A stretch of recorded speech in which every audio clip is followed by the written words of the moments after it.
ଚାକରଟି ମୋତେ ବହୁତ ଜୋରରେ ମାଲିସ କରୁଥିଲା। ମୁଁ ଯେତେବେଳେ ତାଙ୍କୁ ଟଙ୍କା ଦେଉଥିଲି ସେ କହୁଥିଲେ, ଛାଡନ୍ତୁ ମାଡାମ, ମୁଁ ରାତିରେ ଏହାର ବସୁଲ କରିବି। ମୁଁ କିଛି ବୁଝିପାରୁ ନଥିଲି। ସେ ମୋତେ ମାଲିସ କରୁଥିବା ସମୟରେ ମୋ ଉପରେ ନିଶା ବଢି ଯାଉଥିଲା ଏବଂ ମୁଁ ଶାନ୍ତିରେ ଗଭୀର ନିଦରେ ଶୋଇପଡୁଥିଲି। କିନ୍ତୁ ଗୋଟିଏ ରାତିରେ ମୁଁ ଶୋଇପାରିଲି ନାହିଁ। ସେହି ରାତିରେ ମୋତେ ମାଲିସ କରିବା ସମୟରେ ସେ କହିଲେ, ମୁଁ ତମର ଚାଖିବି। ନମସ୍କାର ବନ୍ଧୁଗଣ, ଆଜିର ଏହି ରୋମାଞ୍ଚକର କାହାଣୀକୁ ସ୍ୱାଗତ। ମୋର ନାମ ଶ୍ରାବଣୀ। ମୁଁ ବହୁତ ସୁନ୍ଦର ଥିଲି, ତେଣୁ ମୋ ପାଖକୁ ପ୍ରତିଦିନ ବିବାହ ପ୍ରସ୍ତାବ ଆସୁଥିଲା। ମୁଁ ମୋ ବାପା ମାଙ୍କର ଏକମାତ୍ର ଝିଅ ଥିଲି, ତେଣୁ ମୋ ବାପା ଚାହୁଁଥିଲେ ଯେ ମୁଁ ଡାକ୍ତର ହୋଇ ତାଙ୍କ ନାମକୁ ଗୌରବ ଦେବି। କିନ୍ତୁ ଯେତେବେଳେ ମୋ ପାଇଁ ଏତେ ଭଲ ପ୍ରସ୍ତାବ ଆସୁଥିଲା, ମୋ ମା ମୋତେ କହୁଥିଲେ ଯେ ମୁଁ ତୋର ବିବାହ କରିବା ପାଇଁ ଚାହୁଁଛି, ତୁ ତ ପାଠପଢା ଛାଡ଼ିଦେ। କିନ୍ତୁ ମୁଁ ମୋ ମାଙ୍କୁ କହୁଥିଲି ଯେ ମୁଁ ଡାକ୍ତର ହେବାକୁ ଚାହୁଁଛି। କିନ୍ତୁ ଏହା ଶୁଣି ମୋ ମା ରାଗି ଯାଉଥିଲେ ଏବଂ ସେ କହୁଥିଲେ, ତୁ ଏବେ ବିବାହ କରିବା ଉଚିତ। ବିବାହ ପରେ ତୁ ଡାକ୍ତର ପାଠ ପଢା, ମୋର କିଛି ଅସୁବିଧା ନାହିଁ। କିନ୍ତୁ ମୋ ବାପା ରାଜି ହେଲେ ନାହିଁ। ତେଣୁ ମୋ ମା ଜଣେ ବୃଦ୍ଧ ବ୍ୟକ୍ତିଙ୍କ ପାଖକୁ ଯାଇ ତାଙ୍କୁ କହିଲେ ଯେ ମୁଁ ମୋ ଝିଅର ବିବାହ କରିବାକୁ ଚାହୁଁଛି, କିନ୍ତୁ ତାଙ୍କ ବାପା ରାଜି ହେଉନାହାନ୍ତି। ମୋତେ ଏକ ଏପରି ତାବିଜ ଦିଅ ଯାହାଦ୍ୱାରା ତାଙ୍କ ବାପା ତୁରନ୍ତ ବିବାହ ପାଇଁ ରାଜି ହୋଇଯିବେ। ସେହି ବୃଦ୍ଧ ବ୍ୟକ୍ତି ମୋ ମାଙ୍କଠୁ 1000 ଟଙ୍କା ନେଇ ଏକ ତାବିଜ ଦେଇଥିଲେ, ଯାହା ମୋ ବାପାଙ୍କୁ ତୁରନ୍ତ ମୋ ବିବାହ ପାଇଁ ରାଜି କରାଇ ଦେଇଥିଲା। ମୋ ବାପାଙ୍କ ବନ୍ଧୁଙ୍କ ପୁଅ ପାଇଁ ଏହି ପ୍ରସ୍ତାବ ଦେଇଥିଲେ। କହିଥିଲେ ଯେ ତାଙ୍କ ଝିଅ ବିବାହ ପରେ ମଧ୍ୟ ଡାକ୍ତର ହୋଇପାରିବ। ଏହା ଶୁଣି ମୋ ବାପା ତୁରନ୍ତ ରାଜି ହୋଇଗଲେ ଏବଂ ମୁଁ ମୋ ଶ୍ୱଶୁର ଘରକୁ ଚାଲିଗଲି। ମୋ ଶ୍ୱଶୁର ଘର ବହୁତ ଧନୀ ଥିଲେ, ତେଣୁ ମୁଁ ଏବଂ ମୋ ସ୍ୱାମୀ ଏକ ଅଲଗା ଘରେ ରହୁଥିଲୁ। ମୋ ସ୍ୱାମୀ ତାଙ୍କ ବାପାଙ୍କ ବ୍ୟବସାୟ ପରିଚାଳନା କରୁଥିଲେ, ତେଣୁ ସେ ସକାଳରୁ ସନ୍ଧ୍ୟା ପର୍ଯ୍ୟନ୍ତ ବ୍ୟସ୍ତ ରହୁଥିଲେ। ଯେତେବେଳେ ମୁଁ ତାଙ୍କ ଘରକୁ ଯାଉଥିଲି, ସେଠାକାର ବିଳାସ ଦେଖି ମୁଁ ଆଶ୍ଚର୍ଯ୍ୟ ହୋଇଗଲି। ମୋ ସ୍ୱାମୀ ମୋର ସେବା କରିବା ପାଇଁ ଅନେକ ଚାକରଙ୍କୁ ନିଯୁକ୍ତି ଦେଇଥିଲେ, କିନ୍ତୁ ତାଙ୍କର ଜଣେ ଚାକର ଧୀରେ ଧୀରେ ମୋ ନିକଟତର ହେବାକୁ ଲାଗିଲା। ଚାକର ମୋତେ କହିଲା, ମୁଁ ଏଠାରେ ଅନେକ ବର୍ଷ ଧରି କାମ କରୁଛି ଏବଂ ତୁମର ଶ୍ୱଶୁର ଘର ଲୋକ ମୋତେ ପରିବାରର ସଦସ୍ୟ ପରି ବ୍ୟବହାର କରନ୍ତି। ଏହା ଶୁଣି ମୁଁ ତାଙ୍କୁ ବିଶେଷ ଧ୍ୟାନ ଦେବାକୁ ଲାଗିଲି। ଗୋଟିଏ ଦିନ ସେ ମୋ କୋଠରୀକୁ ଆସିଲେ। ମୁଁ ଏବେ ବି ବିଛଣାରେ ଶୋଇଥିଲି। ମୋତେ କ୍ଳାନ୍ତ ଦେଖି ସେ କହିଲେ, ତୁମେ ନିଶ୍ଚୟ କ୍ଳାନ୍ତ ହୋଇଥିବ। ଯଦି ତୁମେ କିଛି ଆପତ୍ତି କର ନାହିଁ, ମୁଁ ତୁମର ପାଦ ମାଲିସ କରିଦେବି କି? ଏହା ଶୁଣି ମୁଁ ଆଶ୍ଚର୍ଯ୍ୟ ହୋଇଗଲି। ମୁଁ ସୁନ୍ଦର ଯୁବତୀ ଥିଲି, କିନ୍ତୁ ମୋ ସ୍ୱାମୀ ବ୍ୟତୀତ ଅନ୍ୟ କୌଣସି ପୁରୁଷ ମୋତେ କେବେ ଛୁଇଁ ନଥିଲେ କିମ୍ବା ମୋର ପାଦ କୌଣସି ଚାକର ଦ୍ୱାରା ମାଲିସ ହୋଇନଥିଲା। ତେଣୁ ମୁଁ ତୁରନ୍ତ ମନା କରିଦେଲି, କାରଣ ମୋତେ ଅନ୍ୟ କେହି ଛୁଇଁବା ପସନ୍ଦ କରେ ନାହିଁ। ଏହା ଶୁଣି ସେ ଚୁପ ହୋଇ ମୋ କୋଠରୀ ଛାଡ଼ି ଚାଲିଗଲେ।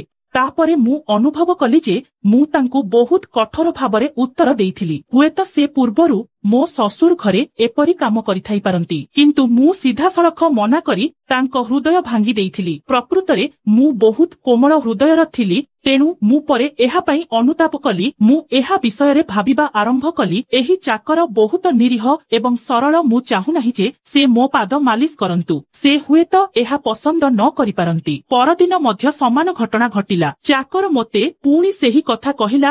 ମୁଁ ସେଦିନ ବହୁତ କ୍ଳାନ୍ତ ଥିଲି, ତେଣୁ ମୁଁ ମୋର ପାଦ ବିଛଣାରୁ ତଳକୁ ରଖି ତାଙ୍କୁ ମୋ ପାଦ ମାଲିସ କରିବାକୁ କହିଲି। ଏହା ଶୁଣି ସେ ଖୁସି ହୋଇଗଲେ ଏବଂ ସେ ମୋ ପାଦ ମାଲିସ କରିବାକୁ ଲାଗିଲେ। ସେ ମୋ ପାଦ ଏତେ ଧୀରେ ମାଲିସ କରୁଥିଲେ ଯେ ମୁଁ ପୁଣି ଶୋଇପଡ଼ିଲି। ଏହା ଦେଖି ଚାକର କହିଲା, ମ୍ୟାଡାମ, ଆପଣଙ୍କୁ ନିଦ ଲାଗୁଛି, ବିଛଣାରେ ଶୋଇପଡ଼ନ୍ତୁ।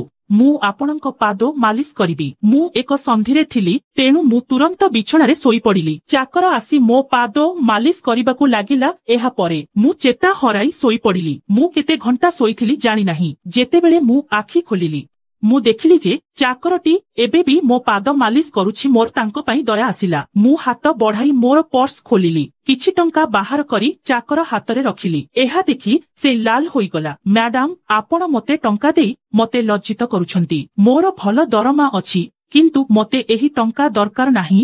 ଏହା ଶୁଣି ମୁଁ ତାଙ୍କୁ କହିଲି ଯେ ଏହି ଟଙ୍କା ଆପଣଙ୍କ କଠିନ ପରିଶ୍ରମରୁ ଆସିଛି। ଏହା ଶୁଣି ଚାକର ମୋଠାରୁ ଟଙ୍କା ନେଇ ମୋ ରୁମ୍ ଛାଡ଼ି ଚାଲିଗଲା। ମୋ ସ୍ୱାମୀ ବିଳମ୍ବିତ ରାତିରେ ଘରକୁ ଆସୁଥିଲେ, ତେଣୁ ମୁଁ ସେହି ସନ୍ଧ୍ୟାରେ ପୁଣି ଚାକରକୁ ମୋ ରୁମକୁ ଡାକି କହିଲି ଯେ ତୁମର ମାଲିସ ମୋତେ ବହୁତ ଭଲ ଶୋଇବାରେ ସାହାଯ୍ୟ କରେ, ତେଣୁ ଦୟାକରି ମୋ ସ୍ୱାମୀ ଘରକୁ ନ ଆସିବା ପର୍ଯ୍ୟନ୍ତ ମୋ ରୁମରେ ରୁହ। ହୁଏତ ଚାକରଟି ଟଙ୍କାରେ ପ୍ରଲୋଭିତ ହୋଇଥିଲା, ତେଣୁ ସେ ମୋ କଥା ଶୁଣି ଖୁସି ହୋଇ କହିଲା, ମୁଁ ଆପଣଙ୍କର ସାଧାରଣ ଚାକର, ଆପଣ ଯାହା କହିବେ ତାହା ମୁଁ କରିବି। ମୁଁ ତୁମର ପାଦ ମାଲିସ କରି ଚାଲିବି, ଯାହାଦ୍ୱାରା ତୁମର କ୍ଳାନ୍ତି ଦୂର ହେବ ଏବଂ ତୁମେ ଶାନ୍ତି ପାଇବ।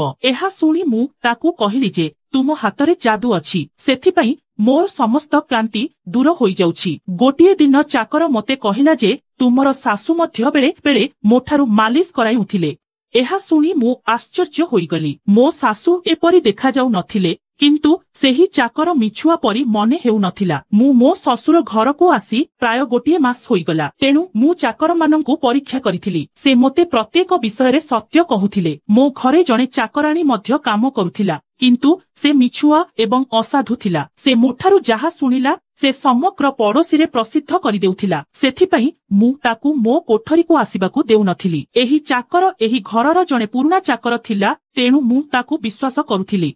चाकर मध्य मो कोठरी को आसुथिला, किंतु से तार आखि तळकू रखिथिला। से मो शरीर को छुई जाउथिला, किंतु तार उद्देश्य खराब नथिला। एहा प्रतिदिन रातिरे हेउथिला। गोटिए दिन मु मो स्वामी को कहिली जे विवाह हेबा दिन ठारू आमे बाहरकू बुलिबाकू जाई नाहु। एहा सुनी मो स्वामी कहिले जे विवाह हेबा दिन ठारू तुमे मध्य सबुबेले सोई रहुछ। मु रातिरे घरकू फेरिबा परे तुमे गभीर निद्रारे थाओ। मो पाखरे समय नाही एवं मु रातिरे घरकू आसीबा पूर्वरु तुमे सोईपड। एहा सुनी मु मने मने भाबिली जे ए सबु चाकरर मालिश जोगु हेउछि। मो स्वामीको अभियोग ठीक थिला। मु मो स्वामीको पई प्रतिदिन रातिरे जाग्रत रहिबा उचित थिला। सेही दिन मु निष्पत्ति नेइथिली जे आजि रातिरे जेतेबेले चाकर मोते मालिश पई अनुरोध करिवो, मु मना करिबि, जाहा द्वारा मु सोई न पड़े एवं मो स्वामी न आसीबा पर्यंत जाग्रत रहिबि। संध्यारे मु गाधोइली, निजकु प्रस्तुत कली एवं बधू बेसरे बिछणारे बसिली। चाकर मो कोठरी को आसिला। से मोते मालिश पई अनुरोध कला, किंतु मु सीधा मना करिदेली। एहा सुनी से दुखित होई फेरीगला। किछि समय परे चाकर मो कोठरी को आसिला, आउ ता हातरे क्षीर ग्लास धरिथिला। मु खाई नथिली, तेणु मु तुरंत क्षीर पीली एवं मो स्वामीको पई अपेक्षा करिबाकू लागिली, किंतु मु सोई पड़िली। सकाळे उठिबा मात्रे चाकरटी तुरंत मो रूमकू आसी कहिला, मैडम मु आपणको पई नास्ता आनिबि कि? एहा सुनी मु मो स्वामीको बिछणा आडकू चाहिली। से नथिले। चाकरटी कहिला, बाबूंकर किछि गुरुत्वपूर्ण काम थिला, से नास्ता करी चालिगलेनी। एहा सुनी मोर मन खराब होईगला। मु सारा राति जागी रहिली। मु सारा दिन तांको पई अपेक्षा कली, किंतु से सकाळे ऑफिस चालिगले। मु चाकरकू चा आनिबाकू कहिली।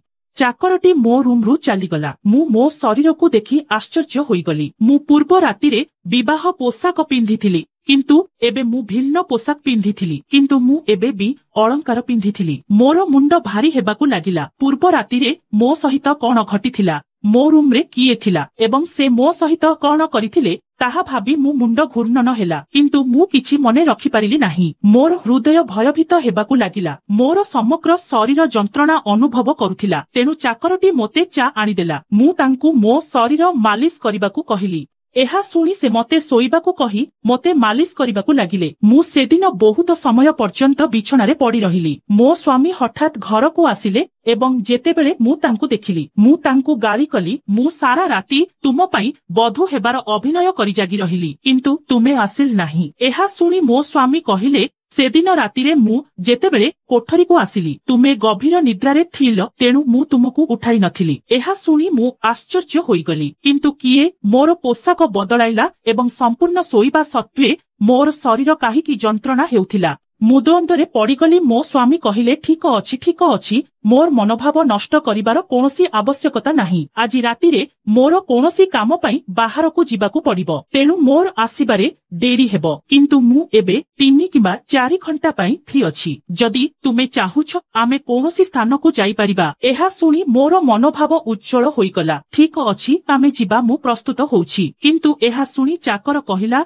मु तुमर दास, किंतु मु तुमकू परामर्श देबी जे तुमे बाहरकू न जाओ, कारण तुमे क्लांत होईजिबो। एहा सुनी मु रागी कली, आउ कहिली, तुमे मोर चाकर, मोर स्वामी हेबाकू चेष्टा कर नाही। एहा कही मु बाहरकू चालिगली। मु जानि नाही काहीकि मु रागी गली। मु चाकरकू गाली कली। से मध्य तार स्थान जानिथिला। सेथिपई मु घरकू फेरिबा परे से मो सामनाकू आसी नथिला। मो स्वामी मते गेट रे छाड़ी बाहरकू चाली जाइथिले। मु भीतरकू आसिला बेले मोर सारा शरीर बहुत जंत्रणा हेउथिला। हुए तो मो शरीर मसाज रे अभ्यस्त होई जाइथिला, तेणु राति हेबा मात्रे मसाज पई इच्छा करिबाकू लागिला। किंतु मु सेही चाकर उपरे रागिथिली, तेणु से आजि मते मसाज करिबाकू आसिला नाही। किंतु मोते तार आवश्यकता थिला। मु जणे चाकरकू डाकी सेही चाकरकू डाकिबाकू कहिली। किछि समय बीतीगला जेतेबेले ସେହି ଚାକର ମୋ କୋଠରୀକୁ ଆସି ମୋ ବିଛଣାରେ ବସି ଚୁପଚାପ ମୋ ପାଦ ଚାପିବାକୁ ଲାଗିଲା। ଏହା ଦେଖି ମୁଁ ଲଜ୍ଜିତ ହେଲି। ମୁଁ ତାକୁ ବହୁତ ଗାଳି କଲି, କିନ୍ତୁ ସେ ମୋ କଥାକୁ ଆଦୌ ହୃଦୟକୁ ନେଇ ନଥିଲା। ଯେତେବେଳେ ମୁଁ ତାକୁ ଚୁପ ଦେଖିଲି, ସେ କହିଲା, ମୁଁ ଜାଣି ନାହିଁ ସେତେବେଳେ କଣ ଘଟିଥିଲା, ସେଥିପାଇଁ ମୁଁ ତୁମକୁ ଗାଳି କଲି। ମୁଁ ଏତେ ଦିନ ପରେ ମୋ ସ୍ୱାମୀଙ୍କ ସହିତ କୌଣସି ସ୍ଥାନକୁ ଯାଉଥିଲି, ସେଥିପାଇଁ ତୁମର ବାଧା ମୋତେ ପସନ୍ଦ ଆସିଲା ନାହିଁ, ତେଣୁ ମୋତେ କ୍ଷମା କରିଦିଅ। ମୁଁ ତାଙ୍କର ମାଲିକାଣୀ ଥିଲି ଏବଂ ଏହି କାମ ପାଇଁ ତାଙ୍କୁ ଟଙ୍କା ଦେଉଥିଲି, କିନ୍ତୁ ମୋ ଭିତରେ ମାନବିକତା ବଞ୍ଚି ରହିଥିଲା। ସେଥିପାଇଁ ମାଲିକ ହୋଇ ମଧ୍ୟ ମୁଁ ସେହି ଚାକରକୁ କ୍ଷମା ମାଗିଲି, କାରଣ ସେ ଜଣେ ଚାକର ଥିଲେ ମଧ୍ୟ ସେ ମଧ୍ୟ ଜଣେ ମଣିଷ ଥିଲେ। ମୋ କଥା ଶୁଣି ସେ ଚାକର କହିବାକୁ ଲାଗିଲା, ମୁଁ ତୁମର ଚାକର, ମୁଁ ଏହି କାମ ପାଇଁ ତୁମଠାରୁ ଦରମା ନେଉଛି, ତେଣୁ ତୁମର ମୋତେ କହିବାର ଅଧିକାର ଅଛି। ଏହା ଶୁଣି ମୁଁ ଚୁପ ହୋଇଗଲି, କିନ୍ତୁ ମୁଁ ନିଷ୍ପତ୍ତି ନେଇଥିଲି ଯେ ମୁଁ ଆଉ ତାଙ୍କୁ ଏପରି କିଛି କହିବି ନାହିଁ। ସେ ରାତିରେ ସେ ମୋତେ ବହୁତ ସମୟ ପର୍ଯ୍ୟନ୍ତ ମାଲିସ କଲେ ଏବଂ ତାପରେ ମୁଁ ଶୋଇପଡ଼ିଲି। ଚାକର କେତେବେଳେ ମୋ ଘରୁ ବାହାରିଗଲା କିମ୍ବା ମୋ ସ୍ୱାମୀ କେତେବେଳେ ଘରକୁ ଆସିଲେ ମୁଁ ଜାଣିନଥିଲି। ମୁଁ ସକାଳେ ଉଠିଲି ଏବଂ ମୋ ସ୍ୱାମୀ ବାଥରୁମରେ ଥିଲେ, ବାହାରକୁ ଯିବାକୁ ପ୍ରସ୍ତୁତ ହେଉଥିଲେ। ମୁଁ ଆଶ୍ଚର୍ଯ୍ୟ ହୋଇ ତାଙ୍କୁ ଚାହିଁଲି। ମୁଁ ଜାଣିନଥିଲି ଆଜିକାଲି ମୋ ସହିତ କଣ ଘଟୁଛି। ଚାକରର ମାଲିସ ମୋତେ ଏତେ ଗଭୀର ନିଦରେ ପକାଇବ ଯେ ମୁଁ ଚେତାଶୂନ୍ୟ ହୋଇଯିବି। ମୁଁ ଜାଣିନଥିଲି ଯେ ମୋ ସ୍ୱାମୀ କେତେବେଳେ ରୁମକୁ ଆସିବେ। ମୁଁ ଭାବିଲି ଯେ ଏହି ଚାକରର ମାଲିସରେ ଏପରି କଣ ଯାଦୁ ଅଛି ଯେ ମୋ ସ୍ୱାମୀ ଆସିବା ପୂର୍ବରୁ ସେ ମୋତେ ମାଲିସ କରିବେ ଏବଂ ମୁଁ ହଠାତ୍ ଗଭୀର ନିଦରେ ଶୋଇପଡ଼ିବି।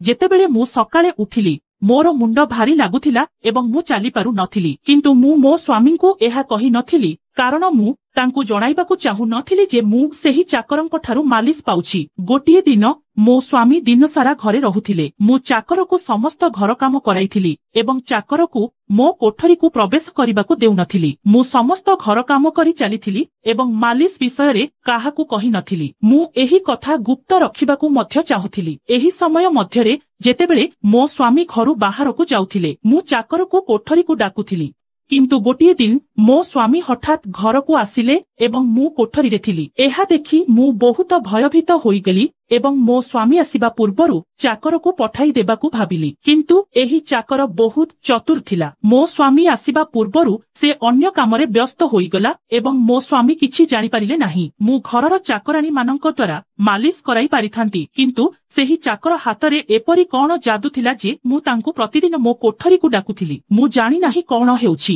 ଯେଉଁ ରାତିରେ ମୁଁ ଚାକରଠାରୁ ମାଲିସ ପାଉନଥିଲି, ମୋର ସମଗ୍ର ଶରୀର ଯନ୍ତ୍ରଣା ହେଉଥିଲା। ସକାଳେ ଯେତେବେଳେ ମୁଁ ଉଠିଲି, ମୋର ମୁଣ୍ଡ ଭାରି ଲାଗୁଥିଲା ଏବଂ ମୁଁ ମଧ୍ୟ କ୍ଳାନ୍ତ ଅନୁଭବ କରୁଥିଲି। ଗୋଟିଏ ରାତିରେ ମୁଁ ଚାକରଠାରୁ ମସାଜ ପାଇଲି ଏବଂ ଗଭୀର ନିଦରେ ଶୋଇଗଲି। ସକାଳେ ଉଠିବା ପରେ ମୋର ପୋଷାକ ପୁଣି ବଦଳି ଯାଇଥିଲା। କଣ ହେଉଥିଲା? କିଏ ଏହା କରୁଥିଲା? ମୋ ସ୍ୱାମୀ ମୋ ସହିତ ଏପରି କରୁଥିଲେ କି? ମୁଁ ଚିନ୍ତାରେ ହଜି ଯାଇଥିଲି। ମୁଁ ଦର୍ପଣ ସାମ୍ନାକୁ ଚାହିଁଲି। ଯେତେବେଳେ ମୁଁ ମୋ ନିଜକୁ ଦର୍ପଣରେ ଦେଖିଲି, ମୁଁ ଆଶ୍ଚର୍ଯ୍ୟ ହୋଇଗଲି। ମୋ ସାରା ଶରୀରରେ ଲାଲ ଦାଗ ଥିଲା। ଏଗୁଡ଼ିକ କି ପ୍ରକାରର ଦାଗ ଥିଲା? ମୁଁ ମୋ ହାତ ଘଷିବାକୁ ଆରମ୍ଭ କଲି, ଯେପରି ସେଗୁଡ଼ିକୁ ଲିଭାଇବାକୁ ଚେଷ୍ଟା କରୁଥିଲି, କିନ୍ତୁ ତାହା ହେଲା ନାହିଁ। ପରଦିନ ମୁଁ ମୋ ଶରୀରକୁ ଦେଖିଲି ଏବଂ ଦେଖିଲି ଯେ ଅଦୃଶ୍ୟ ହେବା ପରିବର୍ତ୍ତେ ଦାଗଗୁଡ଼ିକ ବ୍ୟାପିବାରେ ଲାଗିଛି। ମୁଁ ଭୟଭୀତ ହୋଇଗଲି। ତାପରେ ଚାକର ମୋ କୋଠରୀକୁ ଆସି ମୋତେ ମାଲିସ କରିବାକୁ ପ୍ରସ୍ତାବ ଦେଲେ। ମୁଁ ଦାଗଗୁଡ଼ିକୁ ଲୁଚାଇବାକୁ ଚାହୁଁଥିଲି, ତେଣୁ ମୁଁ ତାଙ୍କୁ କେବଳ ମୋ ପାଦ ମାଲିସ କରିବାକୁ କହିଲି। ସେ ମୋତେ କିଛି ପଚାରିଲେ ନାହିଁ, କିନ୍ତୁ ମୁଁ ଡରିଗଲି। ଯଦି ମୋ ସ୍ୱାମୀ ଦିନେ ଏହି ଦାଗଗୁଡ଼ିକୁ ଦେଖନ୍ତି, ତେବେ ମୁଁ ତାଙ୍କୁ କଣ ଉତ୍ତର ଦେବି? ମୁଁ ଏହା ବିଷୟରେ ଭାବି ଭାବି କ୍ଳାନ୍ତ ହୋଇଗଲି। ତେଣୁ ମୁଁ ମୋର ପାଦ ତକିଆ ଉପରେ ରଖିଲି। ଚାକର ମୋତେ ମାଲିସ କରିବାକୁ ଆରମ୍ଭ କଲା। ମୋର ଆଖି ନିଦରେ ବନ୍ଦ ହୋଇଯାଉଥିଲା। ତାପରେ ଚାକର ଏପରି କିଛି କହିଲା ଯାହା ମୋତେ ଉଡାଇଦେଲା। ସେ କହିଲେ, ମ୍ୟାଡାମ, ମୁଁ ଆପଣଙ୍କୁ ବହୁତ ପସନ୍ଦ କରେ। ମୋର ଆଖି ଭାରି ହୋଇଯାଉଥିଲା। ସେ କଣ କହୁଛନ୍ତି ତାହା ମୁଁ ବୁଝିପାରୁ ନଥିଲି। ତାପରେ ମୁଁ ଗଭୀର ନିଦରେ ପଡ଼ିଗଲି। ସକାଳେ ଯେତେବେଳେ ମୁଁ ଉଠିଲି, ମୋ ସ୍ୱାମୀ ମଧ୍ୟ ବିଛଣାରେ ଶୋଇଥିଲେ। ମୋର ମୁଣ୍ଡ ଭାରି ଥିଲା ଏବଂ ମୋ ଶରୀର ଯନ୍ତ୍ରଣା ହେଉଥିଲା, କିନ୍ତୁ ଏହା ସତ୍ତ୍ୱେ ମୁଁ ମୋ ସ୍ୱାମୀଙ୍କ ପାଖକୁ ଯାଇ ଚୁପଚାପ ତାଙ୍କୁ ଚିହ୍ନ ବିଷୟରେ କହିଲି। ମୁଁ ଭାବିଲି, ଏହି ଚିହ୍ନଗୁଡ଼ିକ ବଢୁଛି, ତେଣୁ ମୁଁ ମୋ ସ୍ୱାମୀଙ୍କୁ କହିବା ଉଚିତ। ଏହା ଶୁଣି ମୋ ସ୍ୱାମୀ ମୋ ଶରୀରରୁ କପଡ଼ା କାଢିଦେଲେ ଏବଂ ସେ ଦେଇ ପଡ଼ିଲେ। ସେ ମୋ ପାଖରୁ ଦୂରେଇ ଗଲେ ଏବଂ କହିଲେ, ତୁମେ ମୋ ସହିତ ପ୍ରତାରଣା କରିଛ, ଏଥିପାଇଁ ତୁମକୁ ଦଣ୍ଡ ଦିଆଯିବ। ଏହା କୌଣସି ରୋଗ ନୁହେଁ, ବରଂ ତୁମର ପାପ। ମୋର କଣ ଭୁଲ ଥିଲା ଯେ तुमे अन्य पुरुष सह पाप संपर्क रखिलो मु मो कामरे व्यस्त थिली मु मरी नथिली एवं तुमर आउ एक प्रेम संपर्क थिला। एहा सुनी मु स्तब्ध होइगली। मु तांकु कहिली तुमे कोन कहुछ मु निर्दोष। किंतु मो स्वामी हसिबाकु लागिले आउ कहिले एही चिन्ह गुड़िक तुमको कहुछि जे तुमे दोषी तेणु मो घरु बाहरी जाओ मु तुमको छाड़पत्र पठाइबी। से मोते घरु बाहर करिदेले। मु कांदी कांदी मो बापा मांको घरकु आसिली एवं सेमानंकु मोर निर्दोषता विषय आश्वासना देली। सेमाने मोर निज लोक थिले तेणु सेमाने मो कथारे विश्वास कले। सेमाने कहिले जे सेमाने मो स्वामींको सह कथा हेबे किंतु से जिबा पूर्वरु छाड़पत्र आसिला एवं मोर सुखर ससार नष्ट होइगला। मु एथिपई काहाकु दायी करिबी। सेठारे केही नथिले। मु बहुत दिन धरी सेठारे थिली। मु कांदुथिली। मोते लागुथिला जे मु मरिबाकु जाउछि। गोटिए दिन मो मां मो कोठरीको आसिले एवं कहिले जे केही मोते भेटिबाकु आसिछंती। मु सेठाकु दौड़ीगली। भाबिली जे हुएत मो स्वामी ही मोर निर्दोषता जानि परिछंती किंतु मो स्वामी सेठारे नथिले। तांको घरे काम करुथिबा सेही चाकर मु तांकु तांको आसीबार कारण पचारिली। से कहिले मु तुमर सेही चिन्ह विषय जाने। एहा सुनी मु आश्चर्य होइगली। मु तांकु जोररे धरी तांको सार्ट खोलिदेली। मु एबे बुझी पारिली जे मो स्वामी मो विरुद्धरे एते क्रूण्य अभियोग काहिकी करिछंती। एहा कही मु चाकरर छातीरे मुथ मारिबा आरंभ कली। मु पचारिली मो शरीर रे एही चिन्ह किपरि देखागला। मसाज बाहानारे तुमे मो सहित कोन करुथिलो मते सत्य कुह। एहा सुनी चाकरटी मोर दुई हाथ धरी कहिला मो नाम देवाशीष एवं मु तुम सहित विश्वविद्यालय रे पढ़िथिली। तुमको मु भल पाउथिली। मु मध्य डाक्तर हेबाकु चाहुथिली। मु भाबिथिली जे जेतेबेले आमे दुहे डाक्तर हेबा मु तुम बापांकु तुमर हाथ मागिबी किंतु गोटिए दिन तुम भाउजंक माध्यमरे मु जानिली जे तुम मां तुमको शीघ्र विवाह करबाकु चाहुछंती। तेणु मु डरी जाई तुम घरकु प्रस्ताव पठाइली किंतु तुम बापा मना करिदेले। कहिले जे से तांको झियोकु डाक्तर हेबा परे ही विवाह करिवे। तेणु मु शांत भावरे मोर पाठ पढ़ारे फेरीगली। मो संपर्कीय भाईर विवाह पई मते गोटिए सप्ताह पई सहर बाहरकु जिबाकु पड़िला एवं सेतेबेले तुमे विवाह कलो से मते एसबु कहुथिले एवं मु नीरवरे तांकु देखुथिली। मु फेरी आसिली। मोर प्रेम अन्य काहार बहु होई जाइथिला। तुम प्रति मोर प्रेम एवं आवेगरे मु तुमर दास होइगली जहा द्वारा मु तुमर निकटतर होई परिबी।